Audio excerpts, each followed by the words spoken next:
అన్నదాత అన్నదాత మీ అన్నదాత చెమటోడ్చి ఆహారాన్నందించే రైతన్నా అనునిత్యం నీ కండదండగా నిలిచే నేస్తం ఎవరన్నా అన్నదాత అన్నదాత మీ అన్నదాత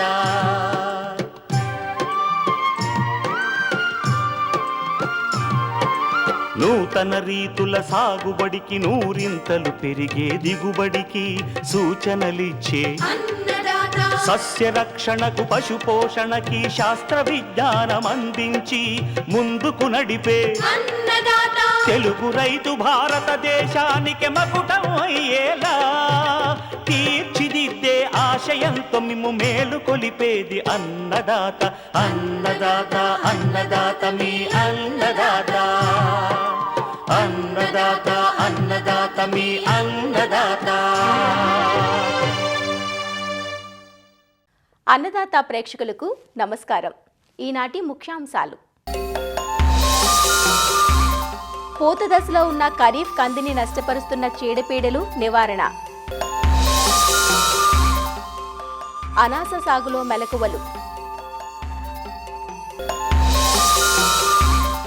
తీగజాతి కూరగాయ పంటలకు బెడదగా మారిన పండు ఈగ నివారణ చర్యలు,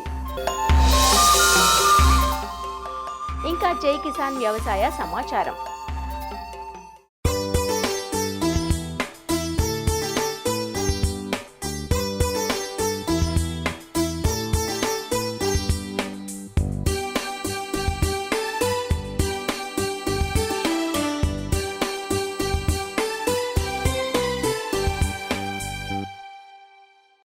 ఖరీఫ్ రబీ కాలాల్లో సాగు చేసే దీర్ఘకాలిక అపరాల పంట కంది. ఖరీఫ్లో వర్షాధారంగా సాగు చేస్తున్న కంది ప్రస్తుతం పూత దశలో ఉంది. ఈ దశలో కందికి చీడపీడల బెడద ఎక్కువగా ఉంటుంది. ప్రధానంగా మరూకా పురుగు, శనగపచ్చు పురుగు, కాయతొలుచు ఈగ, వెర్రి తెగులు, ఎండు తెగులు వంటివి ఆశించి పంటను నష్టపరుస్తాయి. ఈ చీడపీడల పట్ల అప్రమత్తంగా ఉంటూ సకాలంలో నివారించుకోగలిగితే కంది నుంచి మంచి దిగుబడులు పొందే ఆస్కారం ఉంది. ప్రస్తుతం కంది పంటను నష్టపరుస్తున్న చీడపీడలు, వాటి నివారణ చర్యలను వివరిస్తున్నారు కర్నూలు జిల్లా ఏరువాక కేంద్రం ప్రధాన శాస్త్రవేత్త డాక్టర్ సుజాతమ్మ. ఇప్పుడు కంది పంట ప్రస్తుతం ఏంటంటే మొగ్గ దశలో ఉంది. కొన్ని మధ్యకాలిక రకాలైతే ఇప్పుడే మొగ్గ మీద ఉన్నాయి. కొన్ని దీర్ఘకాలిక రకాలైతే ఇంకా పూతకు కూడా రాలేదు. కొన్ని స్వల్పకాలిక రకాలైతే మనకి పూతకు రావడం జరిగింది. అయితే ఈ దశలో మనకి బాగా ఆశించి నష్టపరిచే పురుగు వచ్చేది గూడు కట్టే పురుగు. ఈ గూడు కట్టే పురుగు ఏంటంటే ఆకుల్ని వాటిల్ని లేకపోతే పూతను కానీ గూడు కట్టి లోపల చేరి పూరెక్కలన్నీ తినేసి మనకి ఈ పూరెక్కల్ని తినేయడం వల్ల అంటే పూతంతా పోవడము, దానివల్ల దిగుబడి మీద గణనీయంగా ప్రభావం ఉంటుంది. దీన్ని మనం ఈ గూడు కట్టే పురుగుని మనం మారుకా మచ్చల పురుగు కానీ స్పాటెడ్ బోల్వామ్ కానీ అని అంటాము. దీని నివారణకు ఏం చేయాలంటే ఇప్పుడు లీఫ్ వెబ్బింగ్ స్టేజ్లోనే ఉంది కాబట్టి మనం వెంటనే పురుగు మందులకు పోకుండా వేప నూనెని ఒకసారి మనం 5 మిల్లీలీటర్ల వేప నూనెని 1 లీటర్ నీటికి చొప్పున కలిపి మనము 200 లీటర్ల మందు ద్రావణాన్ని మనం ఎకరా పొలంలో పిచికారీ చేసినట్లయితే మొదటే మనము నివారించుకున్నట్లయితుంది. తర్వాత అవసరాన్ని బట్టి మనము కెమికల్స్, ఒకప్పుడు మనకి నువాన్ ఉండేది, నువాన్ కలిపి కొడితే లోపల వరకు పోయి ఫ్యూమిగెంట్ యాక్షన్ ఉండి మనకి బాగా కంట్రోల్ అయ్యాయి. ఇప్పుడు నువాన్ లేదు. ఇప్పుడు దాన్ని కంట్రోల్కి అయితే కానీ మనము నవల్లిరాను ఎకరాకి 200 మిల్లీలీటర్లు కానీ లేదా అంటే ఇండాక్సాకార్ప్ ఎకరాకి 200 మిల్లీలీటర్లు కానీ పిచికారీ చేసుకొని నివారించుకోవాలి. తర్వాత బాగా పూత కాత వచ్చిన తర్వాత ఏంటంటే మనకి ఈ శనగపచ్చ పురుగు కూడా సమస్యగానే ఉంటుంది. ఈ శనగపచ్చ పురుగుకి నివారణకి ఏంటంటే మనము తొలి దశలోనే ఇండాక్సాకార్బ్ అయితే ఎకరాకి 200 మిల్లీలీటర్లు, లేదు అంటే నవల్లిరాన్ అయితే ఎకరాకి 200 మిల్లీలీటర్లు, లేదా ఇమామెక్టిన్ బెంజోయేట్ అయితే ఎకరాకి 80 గ్రాములు. ఇంకా ఉధృతి బాగా ఉంది అనుకుంటే ట్రేసర్ అంటే స్పైనోసాడ్ అనే మందుని మనము ఎకరాకి 60 మిల్లీలీటర్లు పిచికారీ చేసి నివారించుకోవాలి. ఈ నివారించుకున్నట్లయితే కానీ మనకి ఈ శనగపచ్చ పురుగు సమస్య కూడా తగ్గుతుంది. తర్వాత మనకేంటంటే ఇటీవల కాలంలో బాగా ఎక్కువగా ఉన్న సమస్య ఏంటంటే కాయ ఈగ. ఈ కాయ ఈగ ఏంటంటే లోపల కాయ లోపలే ఉండిపోతుంది. ఉండి మనకి గింజలన్నీ తినేసి నష్టం అనేది మనకి పైన కనిపించదు. అంటే మనకి పత్తిలో గులాబీ రంగు పురుగు ఎలా అయితే లోపలే ఉండి మొత్తం తినేస్తుందో, ఇది కూడా కాయ లోపల ఉండి గింజలన్నీ తినేసి మనకి రేపు కోతకు వచ్చినప్పుడు చూసినప్పుడు అయితే తాలుకాయలు ఉంటాయి అన్నీను. దీన్ని మనం ఏంటంటే థయాక్లోప్రిడ్ అనే మందుని ఎకరాకి 140 మిల్లీలీటర్లు పిచికారీ చేసి నివారించుకోవచ్చు. ఇంకా తెగుళ్ళ విషయానికి వచ్చినట్లయితే ఏంటంటే మనకి ఒకటి ముఖ్యంగా వచ్చేది ఇప్పుడు వర్షాలు ఈ మధ్య ఇటీవల కాలంలో బాగా కురవడం జరిగింది. ఈ వర్షాలకు ఏంటంటే మనకి విల్ట్ అనేది ప్రధాన సమస్యగా వస్తుంది. అంటే దీనివల్ల ఏంటంటే మొక్కలు ఎండిపోవడం అనేది జరుగుతుంది. ఆ ఎండిపోయిన మొక్కలను తీసేసి ఎక్కడైతే లోతట్టు ప్రాంతాలు ఉండి నీటి నిలబడ్డాయో అక్కడ మనము సాఫ్ అనే మందును 2 మిల్లీలీటర్లు 1 లీటర్ నీటికి కలిపి మనం మొక్కలు మొదల దగ్గర స్ప్రేయర్ అంటే నాజిల్ తీసేసి స్ప్రేయర్తో మనం పోసినట్లయితే కొంతవరకు మనం ఈ విల్ట్ నుంచి కూడా దీన్ని రక్షించుకోవచ్చు. అంతేకాకుండా ఏంటంటే మనకి ఇప్పుడు అనంతపురం బార్డర్ ముఖ్యంగా తేలిక నేలల్లో ఏంటంటే ఈ మధ్య వెర్రి తెగులు ఒకటి వస్తుంది. వెర్రి తెగులు అంటారు, దీన్ని గొడ్డు తెగులు కూడా అంటారు. ఇది వచ్చిన ఆశించిన ఆకులంతా కూడా ఏంటంటే ఆ కొమ్మలు అవంతా కూడా పూత కాత రాకుండా అలా గొడ్డు పడి తర్వాత కొన్ని సందర్భాల్లో చెట్టు మొత్తం కూడా మనకి గొడ్డు చెట్టులాగా తయారవుతుంది. దీనికి ఏంటంటే మనం ఇది ముఖ్యంగా మనకి ఇరియోపిడ్ మైట్ ద్వారా వ్యాపిస్తుంది కాబట్టి మన మైట్ అనేది కంటికి కనిపించదు. దీన్ని మనం ఏంటంటే కొంచెం గమనించగానే ముందే నివారణ చర్యలు చేపట్టాలి. ఒకసారి వచ్చిన తర్వాత దీన్ని మనం నివారించడం అనేది అసాధ్యం. కాబట్టి ముందస్తుగా నివారించడానికి ఏం చేయాలి అంటే మనము ప్రాపర్గా అయితే కానీ 3 మిల్లీలీటర్లు, వెటబుల్ సల్ఫర్ అయితే 3 గ్రాములు 1 లీటర్ నీటి చొప్పున కలిపి పిచికారీ చేసి మనము ఈ గొడ్డు చెట్లు రాకుండా ఈ మైటిని కంట్రోల్ చేసుకుంటే దీని తర్వాత ఫర్దర్ స్ప్రెడ్ కూడా ఉండకుండా మనకి ఈ గొడ్డు తెగులను ఒకటి చేసుకోవచ్చు.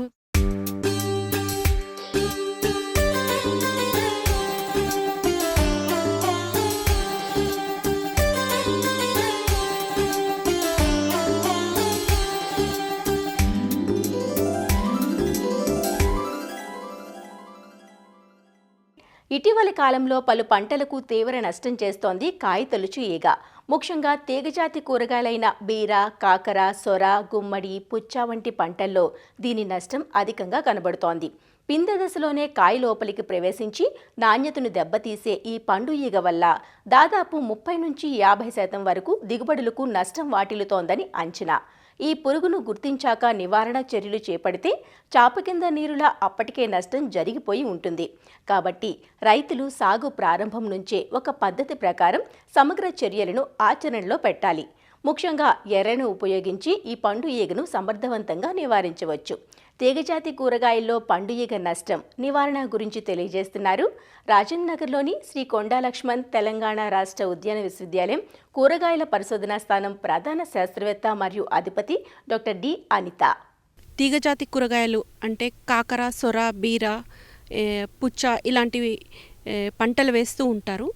అయితే ఈ మధ్య కాలంలో ఈ పండు ఈగ బెడద చాలా ఎక్కువగా ఉంది. దానివలన ఈ కూరగాయ పంటల్లో ఎక్కువగా నష్టం కలుగుతుంది. అయితే ఈ పండు ఈగ వచ్చింది అని గుర్తించడం ఎలా అని చూస్తే, ఒకవేళ పిందె దశలో ఆశించినట్టయితే ఆ కాయలన్నీ కూడా వంకర టింకర్గా మారిపోతాయి. తర్వాత తొందరగా పండు బారిపోతూ ఉంటాయి. ఇక పెద్ద అయిన తర్వాత ఈ పండు ఈగ ఆశించినట్టయితే ఈ లోపల మనము ఈ కాయను ఓపెన్ చేసి చూసినట్టయితే లోపలంతా పిల్ల పురుగులు మనకు ఈ గుజ్జును తింటూ కనిపిస్తూ ఉంటాయి. ముందుగా ఇది ఈ కాయల పైన గుడ్లు పెడుతుంది. ఆ గుడ్లలోంచి పిల్ల పురుగులన్నీ కూడా ఈ కాయల్లోంటి గుజ్జును తిని బతుకుతూ ఉంటాయి. పిల్ల పురుగు పెరిగిన తర్వాత అది కాయలో ఉండకుండా మట్టిలో దాని కోశస్థ దశను గడుపుతుంది. తర్వాత ఆ కోశస్థ దశ నుంచి తల్లి పురుగు మళ్ళీ వస్తుంది. ఆ తల్లి పురుగు మళ్ళీ ఈ కాయల పైన ఈ గుడ్లు పెడుతూ ఇలా దాని జీవిత చక్రం దాదాపు ఒక 20-30 రోజుల వ్యవధిలో ఈ లార్వా దశ, కోశస్థ దశ ఇవన్నీ కూడా గడిపి దాని జీవిత చక్రాన్ని కంప్లీట్ చేసుకుంటూ ఉంటుంది. అయితే వీటిని నివారించడం ఎట్లా అనేది ఆలోచిస్తే, కోశస్థ దశ అనేది పురుగుకి మట్టిలో జరుగుతుంది కాబట్టి ఆ చెట్ల మధ్యలో దున్నుకున్నప్పుడు, పాదులు చేసుకున్నప్పుడు కోశస్థ దశ అనేది సూర్యరశ్మికి ఎక్స్పోజ్ అయ్యి అది చనిపోతుంది. తద్వారా ఈ తల్లి పురుగు అనేది మళ్ళా వచ్చే అవకాశం ఉండదు. పండు ఈగ ఆశించిన కాయలను మనం ముందుగా గుర్తించి వాటిని అన్నిటినీ తెంపి కాల్చివేయాలి, లేకపోతే దూరంగా పడేయాలి, లేకపోతే లోతుగా వాటిని పాతిపెట్టాలి. ఈ విధంగా చేసినట్టయితే ఈ పండు ఈగను కొంతవరకు నివారించవచ్చు. ఈ పండు ఈగలు ఈ పురుగు మందు పిచికారీ చేయడం వలన వాటి నివారణ కొద్దిగా కష్టము. అయితే ఈ పండు ఈగ ఎరలను ఒక ఎకరాకి ఒక 5 నుంచి 6 చొప్పున మనము అమర్చుకున్నట్టయితే తల్లి పురుగులన్నీ కూడా వచ్చి ఈ ఎరలో పడి చనిపోతాయి. దాని తర్వాత వాటికి గుడ్లు పెట్టే అవకాశం ఉండదు. తర్వాత ఈ పండు ఈగను మనము నివారించుకోవచ్చు. అయితే ఈ తీగజాతి కూరగాయ పంటల్లో వచ్చే పండు ఈగ నివారణకి మనము క్యూలూర్ అనే ఎరని ఉపయోగిస్తాము. అయితే అవి మార్కెట్లో లభిస్తాయి. మనము తయారు చేసుకోవాలన్నా కూడా మనము తయారు చేసుకోవచ్చు. ఇది తయారు చేసుకోవడానికి ఒక 100 మిల్లీలీటర్లు బెయిట్ తయారు చేసుకోవడానికి మనకు ఒక 60 మిల్లీలీటర్లు మిథైల్ ఆల్కహాల్, తర్వాత ఒక 20 మిల్లీలీటర్ క్యూలూరు, దాంతోపాటు 20 మిల్లీలీటర్లు మెలాథయాన్ అంటే ఇది పురుగు మందు కలిపి మనము దీన్ని బాటిల్స్లో పెట్టుకొని కూరగాయల్లో అక్కడక్కడ మనం అమర్చుకున్నట్టయితే ఈ తల్లి పురుగు వచ్చి ఈ బాటిల్స్లో పడి చనిపోతుంది. దీనివలన మనము ఈ పండు ఈగను మనము నివారించుకోవచ్చు.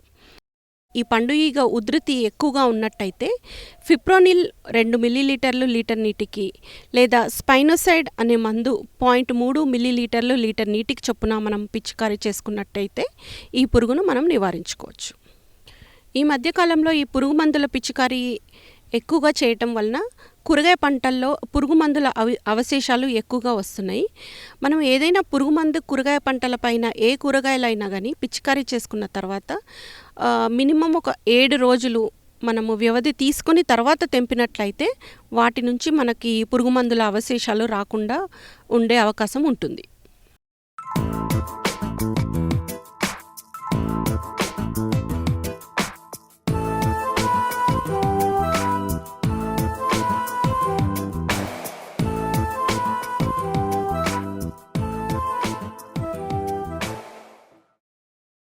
ఆంధ్రప్రదేశ్లో ఉత్తర కోస్తాలోని ఏజెన్సీ ప్రాంతాల్లో సాగు చేయబడుతున్న పండు అనాస.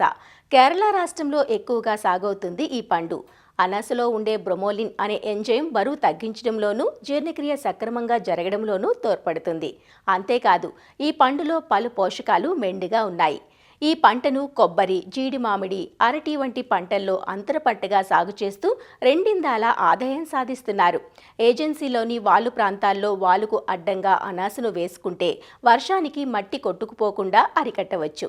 అధిక దిగుబడికి అనాస సాగులో ఎలాంటి యాజమాన్యం చేపట్టాలో తెలియజేస్తున్నారు ఆచార్య ఎన్జీ రంగా వ్యవసాయ విశ్వవిద్యాలయం, పార్వతీపురం మన్యం జిల్లా రస్తకుంటాబాయి కృషి విజ్ఞాన కేంద్రం ఉద్యాన శాస్త్రవేత్త ఎస్ శ్రీనివాసరాజు.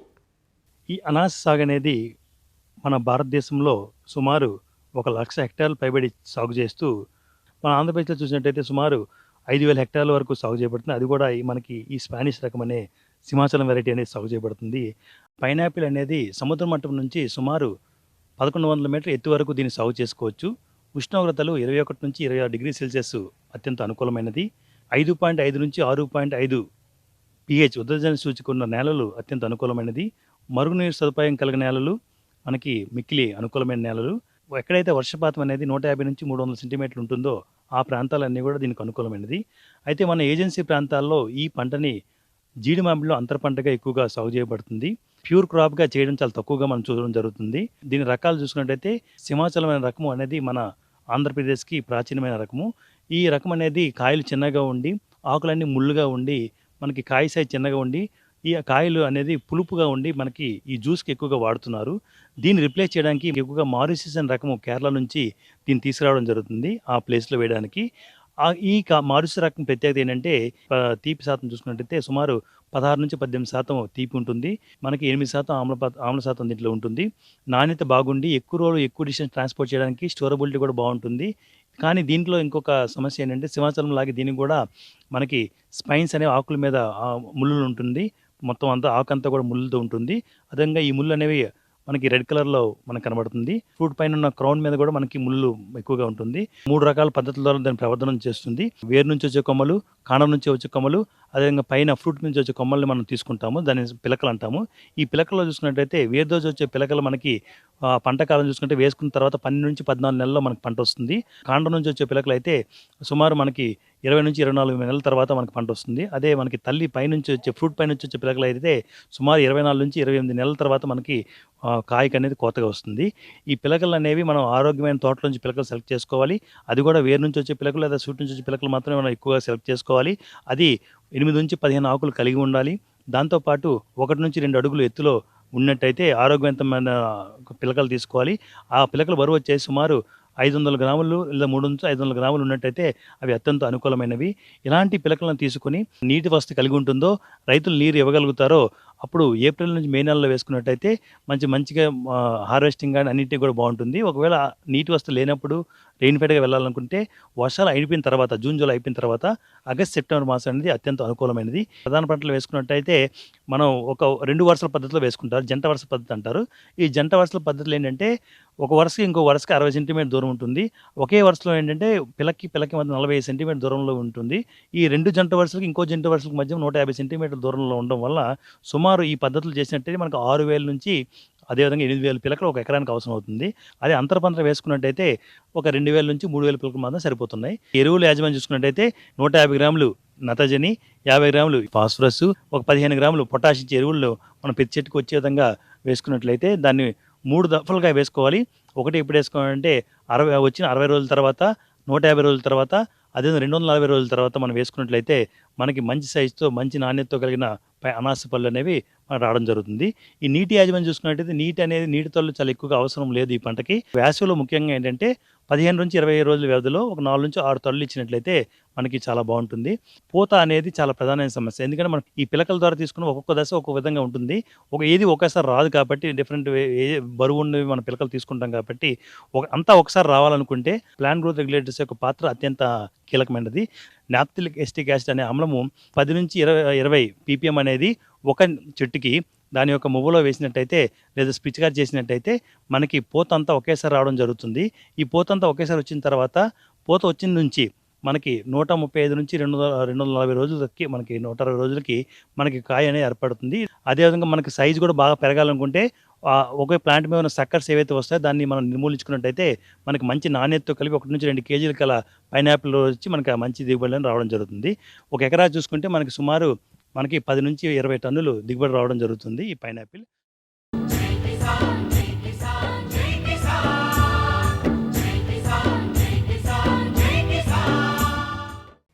వ్యవసాయ సమాచారం ఇప్పుడు జై కిసాన్లో చూద్దాం. కర్నూలు జిల్లా బనవాసి కృషి విజ్ఞాన కేంద్రంలో శాస్త్రీయ పద్ధతిలో తేనెటీగల పెంపకంపై శిక్షణ కార్యక్రమం జరిగింది. 7 రోజుల పాటు జరిగిన కార్యక్రమానికి కర్నూలు, అనంతపురం, కడప, మదనపల్లి ప్రాంతాల నుంచి రైతులు, ఔత్సాహిక యువత, విద్యార్థులు తరలివచ్చారు. వ్యవసాయ అనుబంధ రంగంగా విస్తరిస్తున్న తేనెటీగల పెంపకంపై ఇటీవలి కాలంలో అందరికీ ఆసక్తి పెరుగుతోంది. దీనికి తోడు రోగ నిరోధకతను పెంచడంలో తేనెకు ఉండే సుగుణాలతో వినియోగించేవారు అధికమవుతున్నారు. ఇలాంటి పరిస్థితుల్లో ఆచార్య ఎన్జీ రంగా వ్యవసాయ విశ్వవిద్యాలయం తేనెటీగల పెంపకంపై ఉచిత శిక్షణా కార్యక్రమాలను ఏర్పాటు చేస్తోంది. హనీ ఒక్కటే కాకుండా దాని నుంచి బై ప్రోడక్ట్స్ ఏవేవి వస్తాయి అవన్నీ బాగా తెలుసుకున్నాం సార్. ఫస్ట్ మెల్లిఫెరా చెప్పారు, ఆ తర్వాత ఇండికా చెప్పారు. దీనివల్ల నెక్స్ట్ ఈ స్టడీస్ అయిపోయాక ఆంటర్ప్రీనర్గా వెళ్ళాలని ఇంట్రెస్ట్ ఉంది. మాకు వాము పంట ఉంది సార్. ఆ వాములో మనకు ఈల్డింగ్ తగ్గుతుంది సార్, కొంచెం దుమ్మదారి అది వచ్చి. మేము అగ్రికల్చర్గా ఎంక్వైరీ చేస్తే మనకు తేనెటీగలు పరాపరా సంపర్కం జరగడం ద్వారా వాములో 30 నుండి 40% ఈల్డింగ్ పెరుగుతుందని మాకు అగ్రికల్చర్ డిపార్ట్మెంట్ చెప్పినారు. బనవాసిలో మీకు ట్రైనింగ్ ఉంటుంది.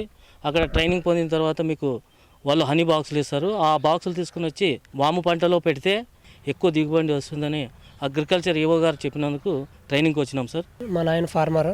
మా సైడ్ మొత్తం దగ్గర ఒక 1000 ఎకరాల దగ్గర ఉంటుంది మొత్తం మా ఊరు మొత్తం. అక్కడ వచ్చేసి పత్తి, అలసందులు, పెసలు, వాము, పూల చెట్లు కూడా వేస్తున్నారు. ప్రస్తుతానికంటే అక్కడ మొత్తం మందులు స్ప్రే చేసి తక్కువ దిగుబడి చేస్తున్నారు మా ఊర్లో. అదే ఈ తేనెటీగలు పెట్టడం వల్ల పరాగ సంపర్కం జరిగి పూత వచ్చి కాసి పండ్లు కాయలు కాసి అధిక దిగుబడి వస్తుంది. కాబట్టి అదేవిధంగా ఈ తేనె ఉత్పత్తి ద్వారా కూడా మనకు కూడా మంచి జరుగుతుంది. కాబట్టి ఉపాధిగా కదులుతుంది. కాబట్టి ఇక్కడ వచ్చి ఇన్స్టిట్యూట్కి వచ్చి నేర్చుకొని అక్కడ పెట్టాలనుకున్నాను సార్. సో ఇక్కడ హనీ బీ కీపింగ్ అని వినగానే ఇది కొంచెం ఇన్స్పిరేషన్గా అనిపించింది. ఎందుకంటే నార్మల్గా హనీ బీస్ అంటేనే జస్ట్ హనీ మాత్రమే ఉంటుందని అనుకున్నాం. బట్ ఇక్కడ ఎప్పుడైతే ట్రైనింగ్కి వచ్చామో ఈరోజు సార్ వాళ్ళు చూపించారు ఎంతో ట్రైనింగ్లో, దీనివల్ల ఎన్నో బై ప్రోడక్ట్స్ ఉన్నాయి, దాని ద్వారా ఎక్స్ట్రా ఇన్కమ్ వస్తుంది. అండ్ మెయిన్లీ ఏంటి అంటే మోర్ ఇన్కమ్ జనరేట్ చేసుకోవడం వల్ల తక్కువ టైంలో ఎక్కువ చేస్తామనేసి చెప్పారు. మన కర్నూలు డిస్ట్రిక్ట్ కోర్టులో పారాలీగల్ వాలంటీర్గా వర్క్ చేస్తాం సార్. ఇలాంటి విషయాలు 10 మందికి చెప్పడం ద్వారా, మనం తెలుసుకొని చెప్పడం ద్వారా చాలా ఉపయోగపడుతుంది సార్. ముఖ్యంగా రైతులకు. రైతు ఆత్మహత్యలు తగ్గాలంటే వాళ్ళకు పంటలు పుష్కలంగా పండాలి. తేనెటీగల పెంపకం గురించి చాలామందికి అవగాహన లేదు సార్. కనీసం మనలాంటి వాళ్ళు ఎవరైనా సరే చదువుకున్న స్టూడెంట్స్ కానీ రైతులు కానీ ఇంట్రెస్ట్ ఉన్న వాళ్ళు వచ్చి తెలుసుకొని నలుగురికి చెప్తే వాళ్ళు కూడా రేపు పొద్దున ఇంట్రెస్ట్ చూపించి నేర్చుకోవడానికి బాగుంటుంది. దాని ద్వారా హనీ ద్వారా ఒక తేనెనే కాదు బై ప్రోడక్ట్స్ కూడా చాలా వస్తాయి. కాబట్టి ఆ బై ప్రోడక్ట్స్ ఏ విధంగా తీసుకోవాలో మనకు సార్ వాళ్ళు ఇక్కడ బాగా నేర్పిస్తున్నారు. పంటల సాగులో రసాయనాల వాడకంతో సహజంగా ఉండాల్సిన మిత్ర పురుగులు తగ్గుతూ వచ్చి పంటల్లో పరపరాగ సంపర్కం జరక్క దిగుబడులు తగ్గుతున్నాయి. ముఖ్యంగా తెలుగు రాష్ట్రాల్లో నూనె గింజల ఉత్పాదకత సైతం తగ్గుతూ వస్తోంది. ఇందుకుగాను నూనె గింజల మిషన్తో సమన్వయం చేసి నూనె గింజ పంటల ఉత్పాదకత వృద్ధితో పాటు తేనె ఉత్పత్తితో రైతుకు ఆదాయం పెరిగేలా వారికి చేయూతనిస్తున్నట్లు అధికారులు చెబుతున్నారు. ఇక్కడ చాలా మంది ఫార్మర్స్ వచ్చారు. మెయిన్ తేనెటీగల పెంపకం అనేది ముఖ్యంగా ఉపయోగపడేది ఫార్మర్స్కి. ఎందుకోసం అంటే ఫార్మర్స్కి పాలినేషన్ జరగాలంటే కంపల్సరీ తేనెటీగలు కావాలి. ప్రస్తుతం ఏమవుతుందంటే ఈ స్ప్రేయింగ్స్ జరగడం వల్ల, కెమికల్ స్ప్రేయింగ్ జరగడం వల్ల అక్కడ ఉండే తోటలలో ఉండే తేనెటీగలన్నీ చనిపోతున్నాయి. అందుకోసం ఏం చేస్తున్నారంటే ఇప్పుడు అందరూ రెంట్కు తీసుకొని మరీ పెట్టుకొని పాలినేషన్ చేసుకుంటున్నారు. అందుకోసం అలా కాకుండా కెమికల్ స్ప్రేని తగ్గించేసి వాళ్ళకి ఇంకొక ఇన్కమ్ లాంటిది రావడం కోసం తేనెటీగలు పెంచుకోవాలి అనే దానికోసం ఈ ట్రైనింగ్ ప్రోగ్రామ్ పెట్టాము. అదే కాకుండా ఇంకా కొంతమంది స్టూడెంట్స్ వచ్చారు. వాళ్ళకేంటంటే చదువుకున్న తర్వాత జాబ్స్ కోసము అక్కడే వెళ్ళకుండా ఒక ఎంటర్ప్రైనర్ లాగా డెవలప్ అయ్యి హనీ అనేది ఒక ever green business. Only honey కాకుండా ఇందులోంచి బై ప్రోడక్ట్స్ చాలా ఉన్నాయి. వ్యాక్స్ కానీ, ప్రోపాలిస్ కానీ, రాయల్ జెల్లీ కానీ, పోలిన్ కానీ, వీటిని ఎలా కలెక్ట్ చేయాలి ఏంటనేది ఇప్పుడు 7 days ట్రైనింగ్ ప్రోగ్రాంలో మేము ఇస్తాము. తర్వాత వీళ్ళకు హార్టికల్చర్ నుంచి కానీ సబ్సిడీ లాంటిది ఇస్తున్నారు. ఫర్దర్గా వాళ్ళకి ఏమైనా అవసరం ఉన్నా కానీ మేము ఎన్నికల నుండి వాళ్ళని కొంచెం ఈ ఏరియాలో కొంచెం డెవలప్ చేయాలనే ఉద్దేశంతో ఈ ప్రోగ్రాం పెట్టామండి. మన కృషి విజ్ఞాన కేంద్రము బనవాసి కర్నూలు జిల్లాలో రైతులకు 7 దినాల తేనెటీగల పెంపకంపై ట్రైనింగ్ ప్రోగ్రాంను నిర్వహించడం జరిగింది. దాంట్లో భాగంగా వివిధ జిల్లాల నుంచి ఉత్సాహవంతులైనటువంటి రైతులు, మహిళలు కూడా రావడం చాలా సంతోషకరంగా ఉంది. తేనెటీగల పెంపకంలో తేనె ఉత్పత్తితో పాటు ఉప ఉత్పత్తుల నుంచి అదనపు ఆదాయం పొందే అవకాశం ఉన్నందున అవకాశం ఉన్న రైతులు పెంపకానికి ముందుకు రావాలంటూ అధికారులు సూచిస్తున్నారు. పంట చేలల్లో పైరు కంటే అధికంగా విస్తరిస్తూ రైతుకు నివారణ సాధ్యం కాకుండా మారింది పార్థీనియం కలుపు మొక్క. వయ్యారి భామగా పిలువబడుతున్న ఈ మొక్క ప్రత్యక్ష నష్టం కంటే పరోక్షంగా ఎక్కువ నష్టాన్ని కలిగిస్తుంది. చీడపీడలకు ఆవాసంగా మారుతూ ఇటు మనుషులకు అటు పశువులకు శ్వాసకోశ సమస్యలను తెచ్చిపెడుతుంది. ప్రస్తుతం వానాకాలం పంటగా మెదక్ జిల్లాలో సాగైన వరి పైరులో ఈ కలుపు సమస్యగా మారిందంటూ రైతులు చెబుతున్నారు. ఇది ఏంటంటే వయ్యారి బామ అంటారు దీన్ని, అలానే కాంగ్రెస్ వీడ్ అని కూడా అంటారు. ఇది ఈ మధ్యకాలంలో వరి పొలాలలో చాలా వృద్ధిగా ఉంది. దీన్ని తొలగించడానికి రైతులు చాలా కష్టాలు పడుతున్నారు. మందులు కొడుతున్నారు, గడ్డి మందులు కొడుతున్నారు. ఏది కొట్టినా కానీ పోవడం లేదు. చాలా తొందరగా మనం వేసిన ముఖ్య పంట కంటే కూడా ఇది చాలా తొందరగా ఎదుగుతుంది. ఈ వయ్యారి బామ వరి గెట్ల పైన చాలా ఉంటుంది. ఈ గడ్డి వడనీయకుండా ఈ వయ్యారి బామనే వస్తుంది ఊరాల కొద్ద. పశువులకు గడ్డి కోసినప్పుడు పశువుల మేతలో కూడా వస్తుంది. దీనివల్ల పశువులకు ఎఫెక్టే. వయ్యారి భామ కలుపును సామూహికంగా నివారించాలంటూ వ్యవసాయ అధికారులు సూచిస్తున్నారు. పార్థీనియం పూత అనంతరం విత్తనోత్పత్తి అధికంగా జరిగి మొక్కల సంఖ్య విపరీతంగా పెరిగిపోవడంతో నివారణ కష్టతరంగా మారుతుంది. అందువల్ల పూతకు ముందే వీటిని నియంత్రణ చేయాలని సూచిస్తున్నారు. వయ్యారి భామ కలుపు మొక్కలు మనకి పంట పొలాల్లో కనిపిస్తుంటాయి. ఇవి ముఖ్యంగా ఈ హెర్బిసైడ్ స్ప్రే చేసుకోవటం కంటే కూడా చేతితోటి మనం తీసుకోవటమే బెటర్. కాకపోతే ఇది కూడా మనకి పూత దశ కంటే ముందే ఆ మొక్కల్ని పీకేసి నాశనం చేసుకున్నట్టయితే మంచిది. సో ఎందుకంటే ఇది పంటకే నష్టం కాకుండా హ్యూమన్స్కి కూడా అలర్జీస్ వస్తాయి. కాబట్టి ఈ పంటని పూత రాకముందే మనం నివారించుకోవడం మంచిది. మనకి వరి పొలాల్లో గట్ల మీద వయ్యారి బామ ఇలాంటివి ఉంటుంది. కాబట్టి ఇవి ప్రస్తుతం మనం నివారించుకునే ఛాన్స్ అయితే ఉంటుంది. అంటే గట్ల మీద మాత్రమే మనం హెర్బిసైడ్ స్ప్రే చేసుకోవచ్చు. హెర్బిసైడ్ స్ప్రే చేయడం కంటే కూడా హ్యాండ్ వీడింగ్ బెటర్. ఇవి పురుగులు ఏవైతే ఉంటాయో మెయిన్ పంటకి ఆశించే కంటే ముందు కలుపులో ఆ గుడ్లు పెట్టడం కాకపోతే ఏపుగా పెరగటం వల్ల అక్కడ కూడా నివసిస్తాయి అన్నమాట. సో దాన్ని మనం నివారించుకున్నట్టయితే మనం మెయిన్ పంటను కూడా కాపాడుకోవచ్చు. పంటల సాగులో కలుపు నివారణకు యాంత్రిక, సేద్య, రసాయన పద్ధతులను సమగ్రంగా అవలంబించాలని, విచ్చలవిడిగా రసాయనాలను వినియోగించకూడదని అధికారులు సూచిస్తున్నారు. మరిన్ని విభిన్న అంశాలతో రేపటి అన్నదాతలో మళ్ళీ కలుసుకుందాం. నమస్కారం.